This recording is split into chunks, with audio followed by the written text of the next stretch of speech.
Hey there, everybody. How's it going? And welcome to the first episode of Max's policy review. So, a brief overview of why I'm doing this. It's summer, I'm bored, and I like policy.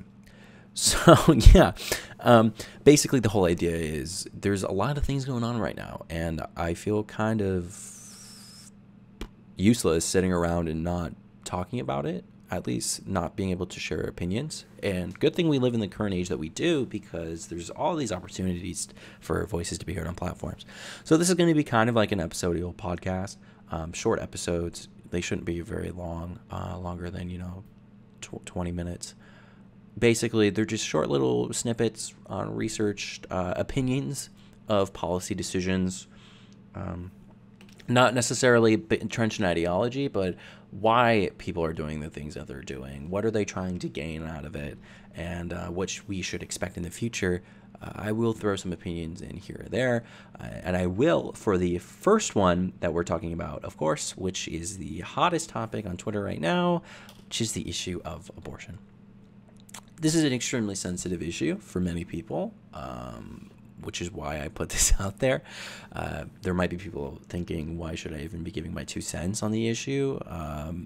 Considering that, yeah, I am a guy, and surprise, I'm a man, and surprise, I don't have a uterus, which means that, yes, I should not be making issues regarding women, or any decisions on policies regarding women and the decisions of what they should do with their body, because it is not our choice.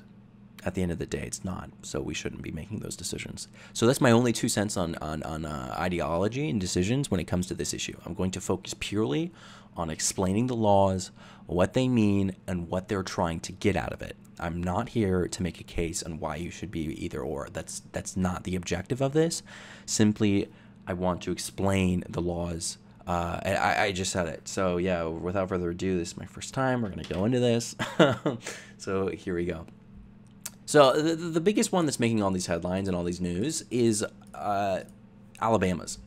So the three states that we're going to focus on is Alabama, Missouri, and Georgia. So Alabama's law is quite clear-cut as an all-out, basically, ban on the practice of abortion altogether. Unless the only exception is if a mother's life is at risk. So the bill is called the Alabama Human Life Protection Act, which is an interesting name considering the whole discrepancy of whether or not it is actually life. Well, the state of Alabama has decided in their divine wisdom that it is indeed life. Now, the interesting thing that strikes me about this bill is that from the very beginning in subsection 2A, we see that the state statute criminalizing abortion has never been repealed.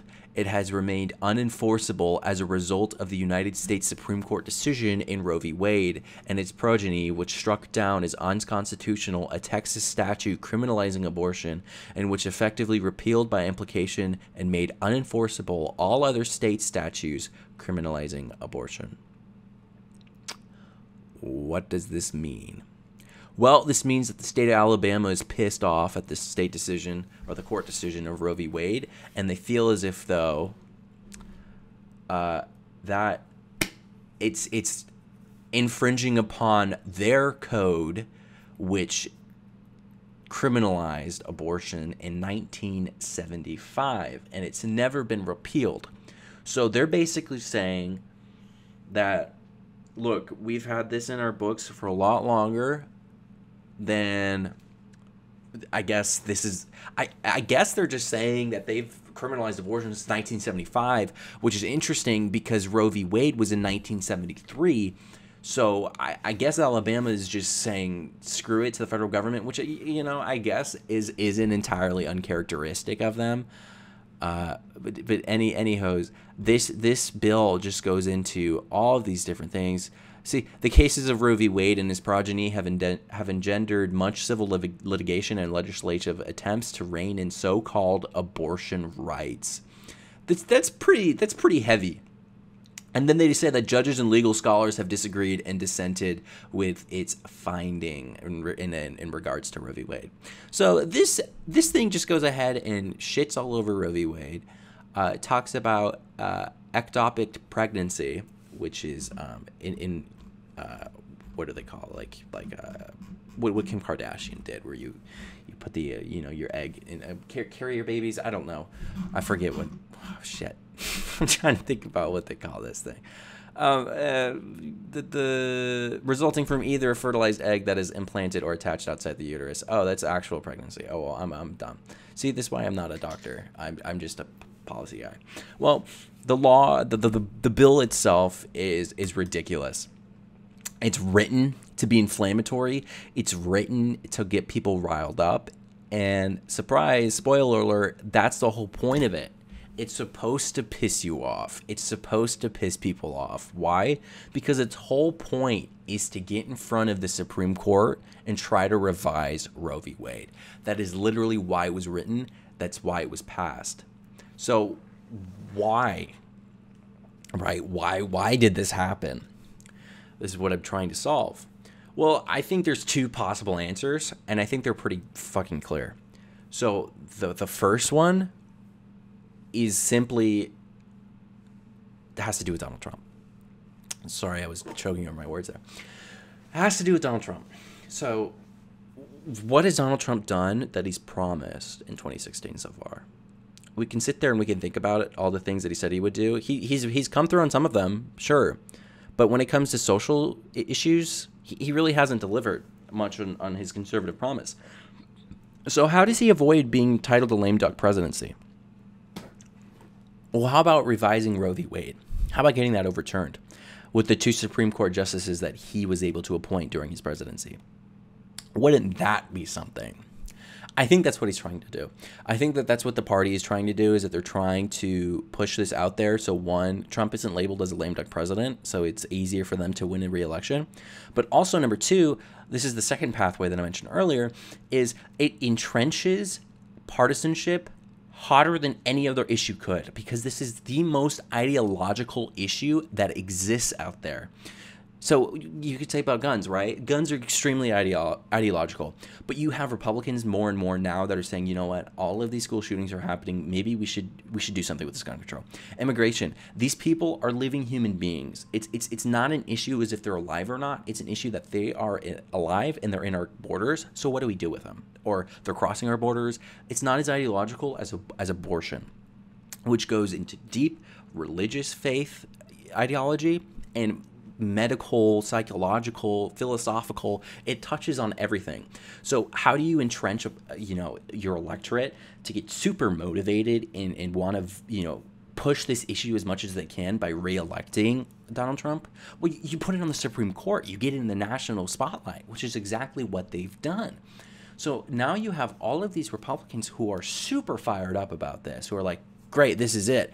But on the left, you have all these people that are super pissed off, and a majority of them are going to be women. So why would he do this if that's what he wanted? If he wanted more of an electorate, if he wanted to, confirm a re-election based off of this issue, why would he do this? Doesn't he need women? Well, if we look at the voting data from 2016, we see that more women obviously voted for Hillary Clinton. So, not a lot of women voted for Donald Trump, and not surprisingly so. He wasn't aiming for them. His constituency was primarily middle to elder, Christian white men, which turned out in droves and voted for him. Here's the issue.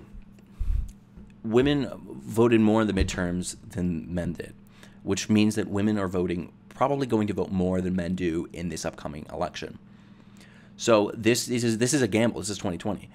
I don't think the Republicans think that women are going to go out in droves in the presidential election, and I don't think that they think that their vote's going to, effectively change what got Donald Trump elected in the first place. This is a big, big gamble by the Republican Party by doing this. But if anything, they at least solidify the fact that Trump got Roe v. Wade on the court. So that's why they did this. I don't know if these people actually believe in it. I mean, that's a hot take, but I do think that they did this purely for political gain, which is disgusting and which is absolutely fucked up, because you're messing with your constituents' bodies, with their decisions that they can make about their lives simply for political gain. I don't think that they did this because they purely believe in it. Now, with that being said, where do we go from here? Well, these bills haven't been enacted yet, and they won't be enacted for some time. It takes a lot for these bills to go through. And I didn't mention the Missouri and the Georgia one, but simply they go along the same lines. Georgia says that after 6 weeks, a fetus cannot be aborted. And I think Missouri says 9 weeks. I'm pretty sure it's 9 that they can't be aborted. And of course, penalties occur, criminal penalties occur for the doctors and the patients. All of these ridiculous scare tactics to make you terrified to make a decision regarding your body. It's ridiculous. It's unconstitutional. It's just like, I get so fired up about this because it's ridiculous. But again, that's not what I'm here to do. I just don't like the fact that the government is telling us what we can and cannot do with our own personal health decisions. That's just the libertarian factor in me, which absolutely hates when the government tells us to do anything regarding our personal bodies. Even though I'm a big public health guy, I don't know. I'm a walking controversy. But anyways, besides the point. We know why this law has been made now. We know its whole goal is to get to get to the Supreme Court. Will it be reversed? I don't know. That's not what I'm here to do. But it's ridiculous. This whole thing is just a firestorm propagated by the media and the Republican Party. It's pretty clear to see. It's fired everyone up. It did its job extremely well. I mean, and rightfully so. We should be pissed off about this because it is ridiculous. Posting all this shit on Twitter, all of this stuff on Facebook, Instagram, it's going to do something. It's not going to finish the battle, though. Retweeting something isn't going to save the day. What is going to save the day is your local elections in 2020. 2020 is a presidential election, yes, but it's also state legislature and local municipal election season. And that is more important than the presidential election. These laws are through the state legislature. So if you don't like them, vote out the state legislature. If you don't think they're representative of the people, the constituency as a whole, vote them out. It's that simple. I mean, we have people who literally don't care about these minor elections, but are complaining about these issues. That's what I find my problem in, is that if you don't vote in these local elections, you don't have a place to complain because you refuse and neglected your ability to make something better. You could have avoided this by voting in these local municipal elections. We call them minor elections, right? We call the presidential a major election. That doesn't make any sense because, yeah, sure, the president sets the tempo. The president sets the tempo for foreign policy, domestic policy. But ultimately, if a state feels as if though their constituents aren't being treated fairly by the federal government, they can make a stand. Alabama did. Georgia did. Missouri did. But these are the interests of these politicians and the Republican Party. Are they the interests of the individuals as a whole? No, I don't think they are. So look at the state of Colorado, right? They felt as if, though, that the people, their constituents who petitioned successfully said, we want to legalize recreational marijuana. Sure enough, even though their legislature was pretty split on the issue, with a large amount of Republicans, the governor wasn't even sure he wanted to do it, but it got passed because the people voted in people who voted for them.